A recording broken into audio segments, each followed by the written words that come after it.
Welcome back to Out of the Rough. I want to talk to you in this segment about buying either a rental property or investing in real estate. You know, it's been said if you don't own real estate right now, buy real estate. It's been said if you own one piece of real estate, buy a second piece. And if you own quite a bit of real estate, keep buying real estate because values are down anywhere from 30 to 50% in many areas, and interest rates are down. So you won't see this combination and this opportunity for a long time, if not in your lifetime. I certainly don't think I will. So let's talk about investing in real estate. Some of the areas that many of you are choosing to go back home to, if you will, or retire to. And let's pick a few of the classic places. Arizona. It's always warm in Arizona, which is good as you get older. The heat is good for you. And so a lot of people will retire to Phoenix or somewhere in Arizona along a golf course or go fishing, that dream of doing that. And those are where areas have been hit the hardest. And the reason why is because there's so much land for it to be built. And so a lot of big tracts were built. A lot of people put money into those homes. So maybe buying that dream retirement home and renting it out for the next 5, 10, or 20 years could be one of the best investments you ever make, because as you pay off your mortgage here where you live now, you can be paying off a mortgage somewhere else.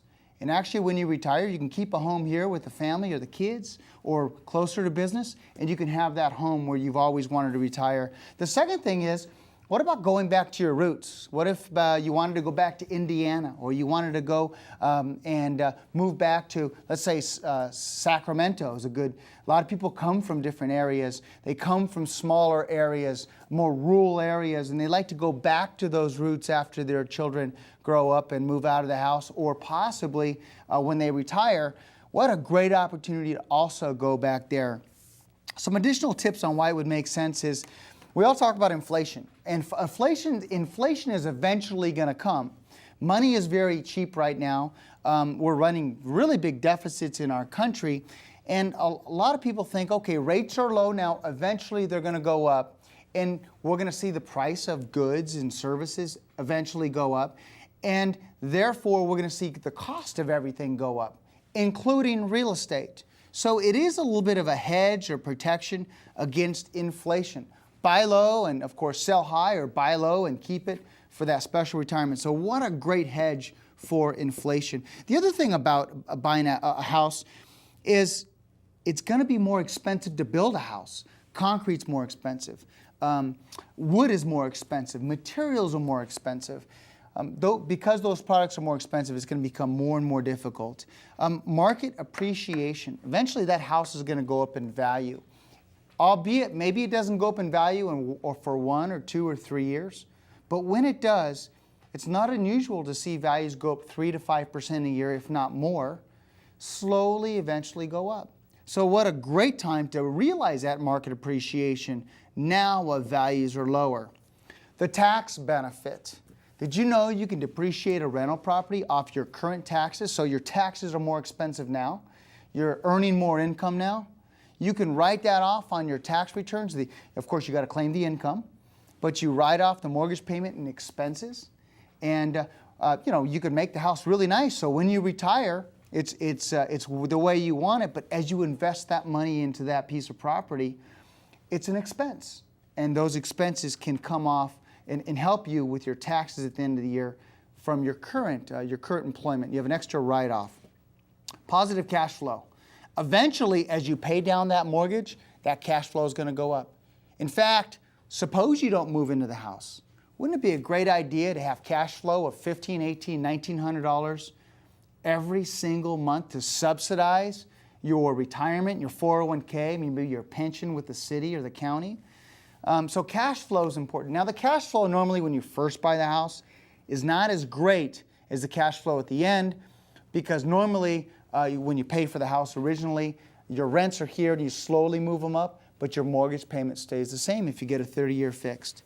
Now, of course, we talked about building up equity and having that nest egg.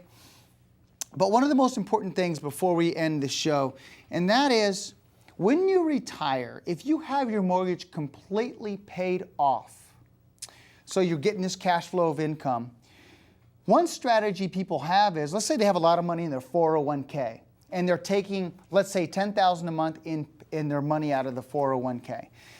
Well, they're having to pay taxes on all that money, on that $10,000 a month in income. And let's say their mortgage is paid off.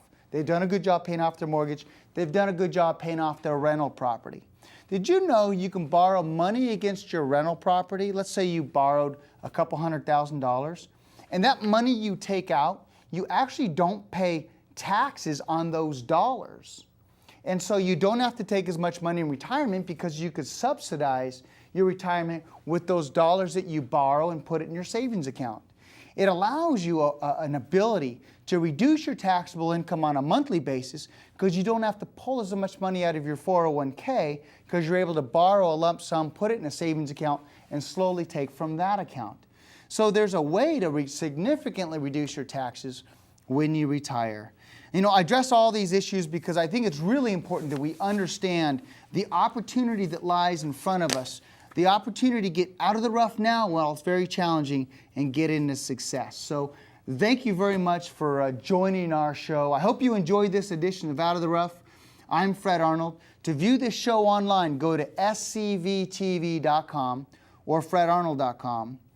You can also, if you have any questions, email me, fred@fredarnold.com.